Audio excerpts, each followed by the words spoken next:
తెలంగాణలో ప్రస్తుతం farm house politics నడుస్తున్నాయి. అక్రమ కట్టడాలపై హైడ్రా కొరడా జులిపిస్తోంది. ఈ క్రమంలో జన్వాడలోని కేటీఆర్ ఫామ్ హౌస్ గా చెప్తున్న ఇంటికి నోటీసులు ఇచ్చింది. 111 జీవోకు విరుద్ధంగా ఉన్న ఫామ్ హౌస్ ను ఎలా లీజుకు తీసుకున్నారని కాంగ్రెస్ నేతలు ప్రశ్నిస్తున్నారు. దీనికి కౌంటర్ గా అదే ఏరియాలో చాలా మంది మంత్రులకు ఫామ్ హౌస్లు, గెస్ట్ హౌస్లు ఉన్నాయని, కూల్చివేతలను వాటితోనే ప్రారంభిద్దామని కేటీఆర్ చెప్పుకొచ్చారు. ఇకపోతే సాక్షాత్తు సీఎం సోదరుడు తిరుపతి రెడ్డికే అక్కడ ఫామ్ హౌస్ ఉందని, అది కూడా FTL లోనే నిర్మించారని, మరి దాని సంగతేంటి అంటూ ప్రశ్నించారు. అసలేంటి ఈ ఫామ్ హౌస్ల రగడ? ఇంత వివాదం కావడం వెనుక కారణమేంటి?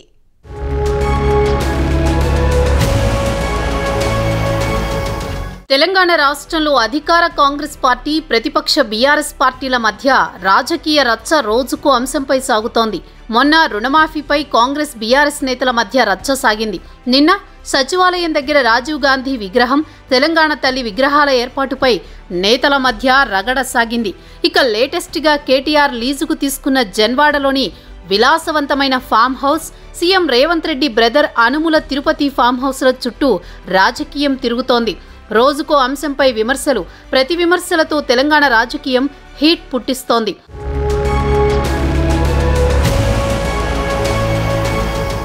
కేటీఆర్ లీజుకు తీసుకున్నానని చెబుతున్న జన్వాడ వీఐపీ ఫామ్ హౌస్ వివాదం తెలంగాణ హైకోర్టుకు చేరింది. చెరువుల FTL, బఫర్ జోన్లలో నిర్మించిన ఫామ్ హౌస్లను వరుసగా హైడ్రా కూలగొడుతుండటంతో జన్వాడ ఫామ్ హౌస్ యజమాని బద్వేలు ప్రదీప్ రెడ్డి తన ఫామ్ హౌస్ కూలగొట్టవద్దంటూ హైకోర్టులో పిటిషన్ దాఖలు చేశారు. 111 జీవోకు విరుద్ధంగా జన్వాడలో నిర్మించిన ఫామ్ హౌస్ కు బీఆర్ఎస్ నాయకుడైన కేటీఆర్ ఎలా లీజుకు తీసుకున్నారని కాంగ్రెస్ నాయకులు ప్రశ్నించారు. రంగారెడ్డి జిల్లా శంకర్పల్లిలో జన్వాడలో ఫామ్ హౌస్ కు లీజుకు తీసుకున్నందుకు బీఆర్ఎస్ వర్కింగ్ ప్రెసిడెంట్ కేటీఆర్ పై తెలంగాణ కాంగ్రెస్ నేతలు మండిపడ్డారు. అక్రమ నిర్మాణమని తెలిసినా ఎలా లీజుకు తీసుకున్నారని వారు ప్రశ్నించారు. జన్వాడ ఫామ్ హౌస్ ను తాను లీజుకు తీసుకున్నట్లు మీడియా ప్రతినిధులతో కేటీఆర్ చేసిన వ్యాఖ్యలపై స్పందించిన తెలంగాణ కాంగ్రెస్ కేటీఆర్ అక్రమ భవనాన్ని ఎలా లీజుకు తీసుకున్నారో చెప్పాలని కోరింది. గతంలో మున్సిపల్ అడ్మినిస్ట్రేషన్ మంత్రిగా పనిచేసిన కేటీఆర్ బాధ్యతారాహిత్యంగా మాట్లాడడానికి సిగ్గులేదా? అక్రమ నిర్మాణానికి అనుమతి ఇచ్చారా? లీజుకు ఎంత చెల్లించారు? మీకు దమ్ముంటే దానికి సంబంధించిన బ్యాంక్ స్టేట్మెంట్లను వెల్లడించండి అని కాంగ్రెస్ పార్టీ ట్వీట్లో ప్రశ్నించింది.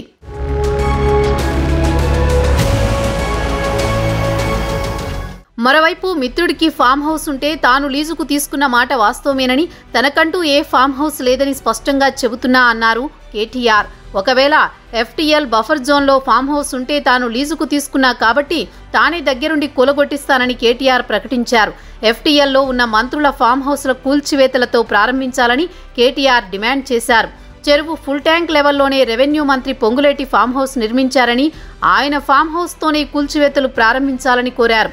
కేవీపీ, పట్నం మహేందర్ రెడ్డి, మధుయాష్కి, గుత్తాకి ఫామ్ హౌస్లు ఉన్నాయని కేటీఆర్ ఆరోపించారు. CM Revanth Reddy farm house ఎక్కడుందో కూడా చూపిస్తా అని కేటీఆర్ చెప్పారు. MLA Vivek Venkataswamy farm house కూడా నీళ్లలోనే కట్టారని ఆయన పేర్కొన్నారు. కాగా తన ఫామ్ హౌస్ నిబంధనల ప్రకారమే నిర్మించుకున్నామని వివేక్ వెంకటస్వామి వివరణ ఇచ్చారు.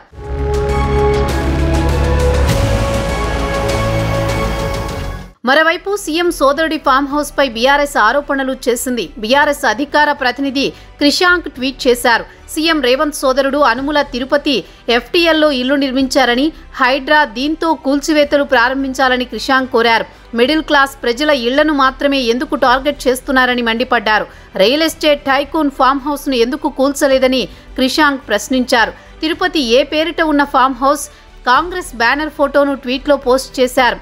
మొత్తానికి హైడ్రా కొరడా జులిపించడంతో ఫామ్ హౌస్ల ఓనర్ల గుండెల్లో రైళ్లు పరిగెడుతున్నాయి.